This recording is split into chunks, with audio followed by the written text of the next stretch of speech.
പ്രതീക്ഷയെ വെളിപ്പെടുത്തി ആ പച്ച ഒലിവിലയെ ജയത്തെ കാണിക്കുന്നു. ആ പച്ച ഒലിവില പുറത്തിറങ്ങാൻ സമയമായെന്നുള്ള ചിന്തയെ കൊടുത്തു.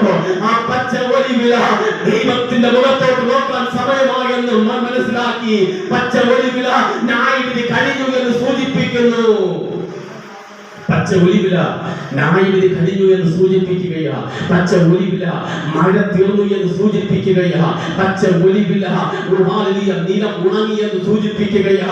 പച്ചപ്പിന്റെ അനുഭവം പ്രിയരെ അവന്റെ ഹൃദയത്തെ തൊട്ടു എന്നുള്ളതാണ്.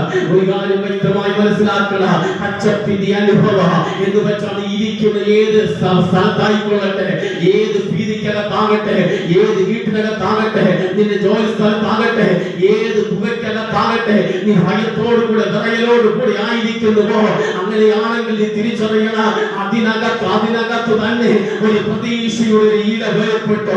ഈ പെട്ടകത്തിനകത്ത് പുറത്തു വരുവാൻ പ്രതീക്ഷയുടെ, സന്തോഷത്തിന്റെ, സമാധാനത്തിന്റെ ഒലിവിലയെ കണ്ടപ്പോൾ തന്നെ അവരുടെ ഹൃദയം സന്തോഷത്താൽ നിറയാൻ തുടങ്ങി. അങ്ങനെയാണെങ്കിൽ ഒരു കാര്യം വ്യക്തമാണ് പ്രിയരെ, നീ ഇരിക്കുന്നിടത്ത് നിന്ന് ദൈവത്തിന്റെ പ്രവൃത്തി വെളിപ്പെടുക. നിങ്ങൾ ചിന്തിച്ച് നോക്കിയേ, യോഹന്നാന്റെ സുവിശേഷം പഠിക്കുമ്പോൾ 21-ാം അധ്യായം പഠിക്കുമ്പോൾ 20-ാം അധ്യായം പഠിക്കുമ്പോൾ അവിടെ കാണാൻ കഴിയുന്ന ഇങ്ങനെയാണ്.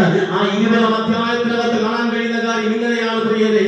ഒരു സ്തോത്രം, യഹൂദന്മാരെ പേടിച്ച്, ഒരു യേശുവിന്റെ ശിഷ്യന്മാർ യഹൂദന്മാരെ പരീശന്മാരെ പേടിച്ചിട്ട് വീട്ടിനകത്ത് കയറി കഥകളൊക്കെ അടച്ചു, ആരും കാണാതെ വീട്ടിനകത്ത് ഒതുങ്ങിക്കൂടി ഇരിക്കുകയാണ്. എന്തുകൊണ്ടാണ് ഒതുങ്ങിക്കൂടേണ്ടി വന്നത്?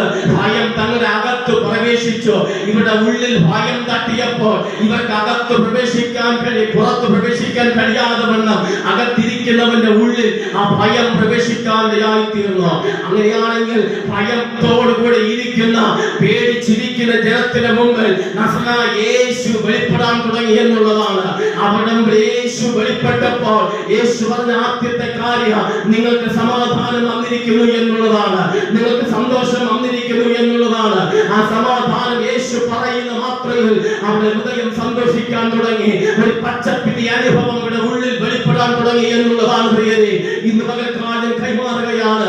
നിന്റെ ജീവിതത്തിൽ യേശു സമാധാനം എന്ന് പറഞ്ഞാൽ ആ വിഷയത്തിൽ സമാധാനം വന്നിരിക്കുക. യേശു സമാധാനം പറഞ്ഞിട്ടുണ്ടെങ്കിൽ, യേശു ഒരു ഒലിവിലയുടെ അനുഭവം പോലെ നിന്റെ ജീവിതത്തിൽ ഒരു പച്ചപ്പ് കടന്നു വന്നിട്ടുണ്ടെങ്കിൽ, നീ ഒരു വ്യത്യസ്തനായി മാറിയിരിക്കുക. നിന്റെ ജീവിതത്തിൽ